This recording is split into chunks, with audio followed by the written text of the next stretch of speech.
Our first speaker tonight is Mona Lisa Wallace. Right here in the red, Mona is a partner. She's a partner in Wallace and Graham, PA, a nationally recognized law firm here in Salisbury. She's on the board of trustees. And Mona shared with me that in her career years ago, she was in a judge's chambers with a bunch of male lawyers. And as she walked up to them, they said, "You might not want to stay because we're telling blonde jokes." And she said, "Well, I'm not a natural blonde, so I think I'll just stay."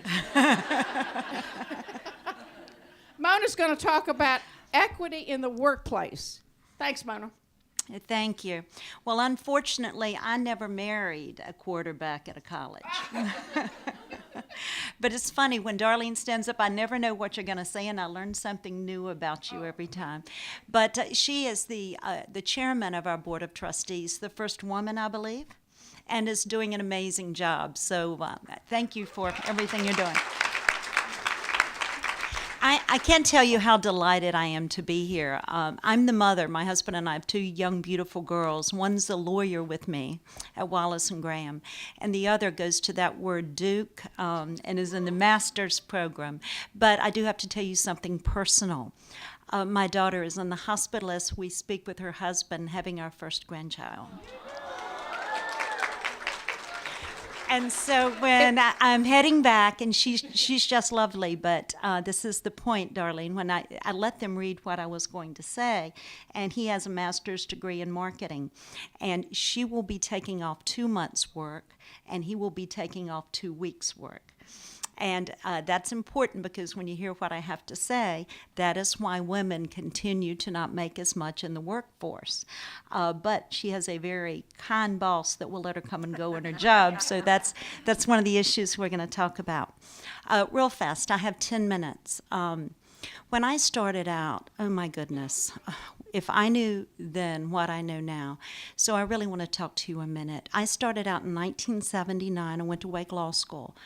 No one would hire me in the South to be a trial lawyer in 1979. My job offers were secretaries or paralegals for the other lawyers. And eventually I was hired.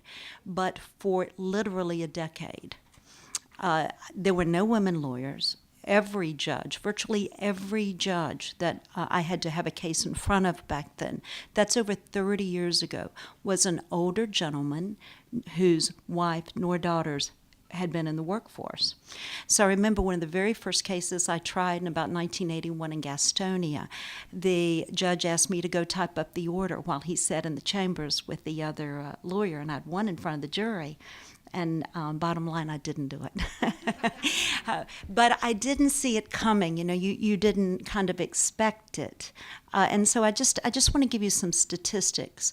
In October 2013, there was a major study done by the Pew Charitable Trust looking at workplace inequalities now and in society in general. And I'm relying on that a little bit about what I share with you. So in 1980, about the time I started, the median hourly wage for a woman was 64% of what a man made. And today it is 84%, which means while you're starting out in the workforce, you still do not have parity. You have near parity with men. Now about half of the young women who or between the ages or under 30 are working. It was much less in 1980. Younger women are working now than ever before. When you graduate, they're predicting about 76% of the young women your age will be in the labor force. Interesting statistic. Do you think there are more women or men in college? Well, there are more women graduates than male graduates in college. There are more women who have bachelor's degrees. 38% of women 25 to 32 have bachelor's degrees, as opposed to 31% of men. And this one was interesting. Less men are actually going into the labor force now than before. In 1980, it was 78% of the men going into the labor force, according to the Pew study. Today, it is 70%. All right. Now, the question is, if we've come that far from 1979 or 80 until now, do we really have full equality? And I will tell you that 75% of the thousands of women who were just asked that question said absolutely not. Does that surprise you? Women still, while we're near parity, I gave you the number of 84%, we still do not make as much as men. Women are still being typecast for certain jobs. While there are so many more women who are lawyers, and I am a partner in our firm, and I actually started our firm, and we have 60 to 70 staff, 12 lawyers. We're a big firm out of Salisbury, but there are few women partners. Do you know what I'm saying? Partners in men firms. And there was a study done 2 years ago in New York City. They actually pulled the docket for the big cases going to trial in New York City, and only 12% of the lawyers in the key lead cases were women, which I still find that to be essentially true. I guess probably now I would have to say about 70% of the lawyers that I go against are men, and they're generally the partners or the key partners in the firm. So while lawyers are coming around, it's still, I think, a dominated world in the legal profession with men. The judges, the appellate judges, the federal judges, still probably a third of them are women, but 2/3 are men. All right? Does it get better the longer that you work? Meaning, if you go out into the workforce and you're 28 and you get a job, and I said earlier, you're earning about 84%, generally speaking. I think the rule is something like a woman who goes out in the workforce today, it's $14 and something an hour. A male, it's $17 an hour. Well, the longer you work, do you kind of catch up? Does it get better for women? What do you think?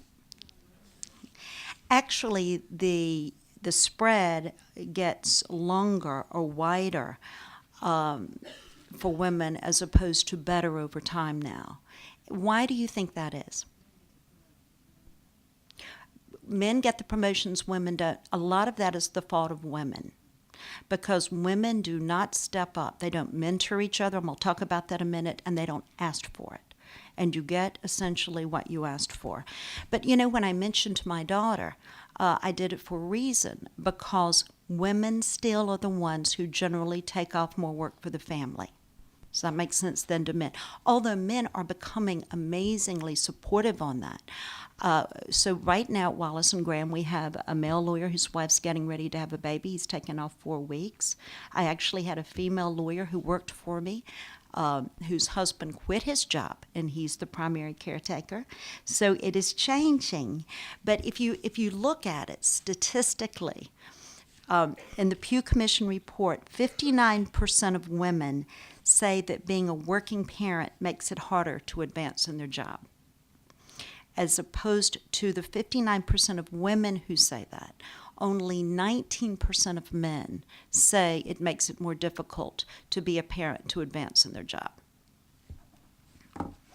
How many women have reported that they've quit their jobs in the last few years, percentage-wise, versus men for family reasons? The answer is 22% of women report having quit jobs for family reasons during their working lives, as opposed to 9% of men. So the reason the gap gets wider overall, and it is moving, and I mean, from where I started, it has moved 89%, because I started out 35 years ago. You have no idea, especially as a trial lawyer in the South. And the South, to me, was a little bit more difficult. But it is moving up, but the things and the reasons that it continues for the gap to widen is, there is still a problem with gender discrimination. There is still a problem with gender discrimination. When I go into a big case and I am with a male lawyer or an older lawyer, I can think of a mediation I had about a year ago in Florida. I had a death case in Florida, and I hired a Florida male co-counsel. And when I flew down and we went in the mediation room with the men who were the CEOs and the accountants for the company, they were all men but me, it was my case. And it was a male mediator. And I'm sorry, but they sort of ignored me. And by the way, you know how that case, what happened? It was fascinating. There was one more woman in the room, and she sat in the back and didn't say anything. And as it turned out, the men were all talking, and they were drinking coffee, and they went out to lunch. We were sort of sitting back there. She was the head of AIG, and she and I settled the case. But anyway, yes, there's still, it's really, and to this day we're friends, by the way. There's still problems with gender stereotypes. Yes, there still are people out there that are going to look at you because you're a woman. We're still not quite there yet. I have had a unique career because in 1992, I became a public interest lawyer. I joined a firm called Public Interest, Trial Lawyers for Public Interest. Not for money, but just to hold companies accountable and to help women and other minorities. We are actually the largest law firm in America that was pro bono, and I was president in 2010. And we've brought all the Title IX cases, I bet you didn't know that, for equality, for students in sports at the different colleges and universities. We've also been involved in bringing lawsuits for equal pay and equal promotions for women's. So, and by the way, the individuals who've been involved in those cases have been women lawyers. So women have helped women, particularly in the legal field, which is why we also brought some of the cases, and I can tell you about them, but I don't have time, but if you have questions, but we actually brought lawsuits against the organizations that didn't admit women, the civic organizations. So through public justice, and I'm still the North Carolina representative for that public interest firm, we've continued to help with equality in a lot of areas. All right. Questions? Why are we still not equal, and what can we do to be equal? Well, women, they are hesitant to push for raises and promotions. They really are.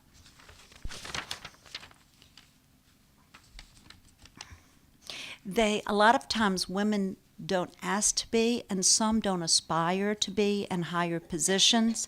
I was extremely proud this year to learn that General Motors, did y'all know, has a new CEO who's a woman? Yahoo has a new CEO who is a woman. They're doing exceptionally well. But if you look at Fortune 500 or the Fortune 1000 top companies, what percentage of women CEOs do you think there is?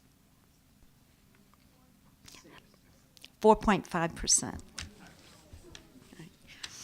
So anyway, we're sort of getting there, I believe, and I know someone else here is going to talk about it, but women's inability and lack of commitment to mentor other women is one of the primary reasons, again, that I still think that we are lagging behind.